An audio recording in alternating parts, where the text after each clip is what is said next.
on the golf team they grew up with, it's like, hey, come sell cars with me, come sell cars with me. I would love to try some of the things that I've done to be successful here at other stores. I think there's a stigma out there that, the service advisor has to start with this very elaborate knowledge of how engines work. And, we're trying to really get service and parts to view them as fixed ops, not a service department and a parts department. The long-term play here is big. It is. And I think that's another thing, in this business, we're trained month to month to month. Fast forward a year and a half, I have a really good process with how I make videos, and, it's morphed into, the character that it is today, I would say.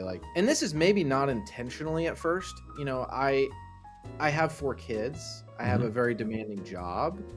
I film 1 night a week from 5:30 to 7.